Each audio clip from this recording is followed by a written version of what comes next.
It's easy to understand how budget cuts hurt any system, as the money that was there is suddenly gone. Though some more specific issues in special education is how a lack of funding is affecting teachers.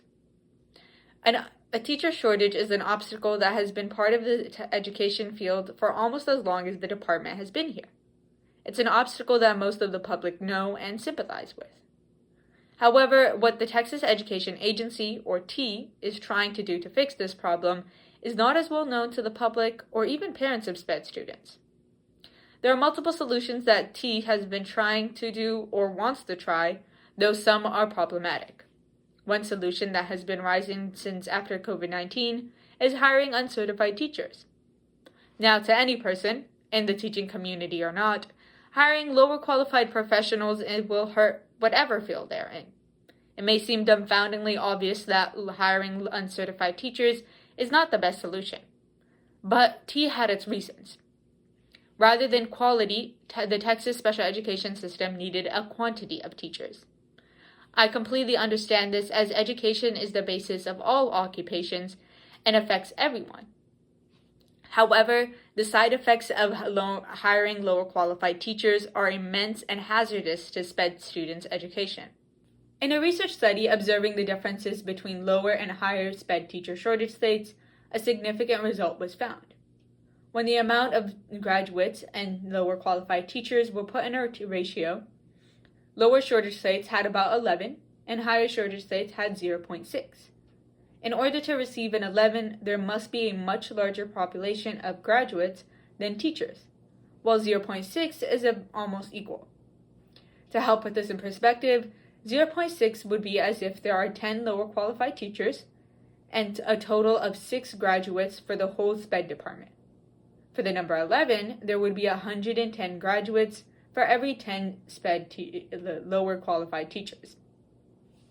It is obvious that hiring lower qualified teachers is not benefiting SPED and is extremely damaging our SPED students from graduating.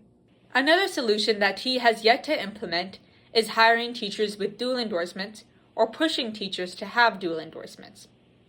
In the education field, a dual endorsement is when a teacher has certifications in 2 subjects.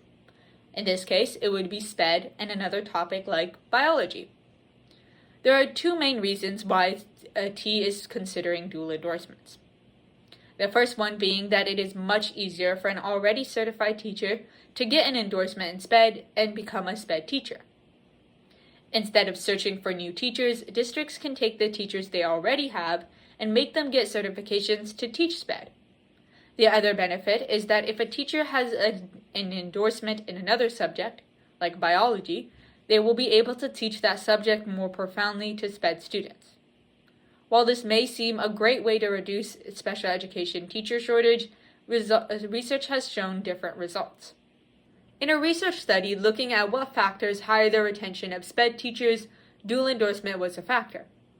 They found a high percentage of dual endorsement teachers to leave SPED.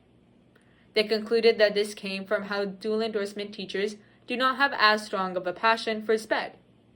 Instead, those with the highest retention were SPED teachers who did their student teaching in special education. This may seem obvious, as most people know that a person must truly like teaching for them to stay in teaching. The same applies in special education. It is those SPED teachers that have chosen SPED since the beginning that will stay the longest, so T should focus on them. Thank you for listening to all the issues I found in the Texas special education system. In my next and final episode, I will conclude the project with the different ways we can make an impact.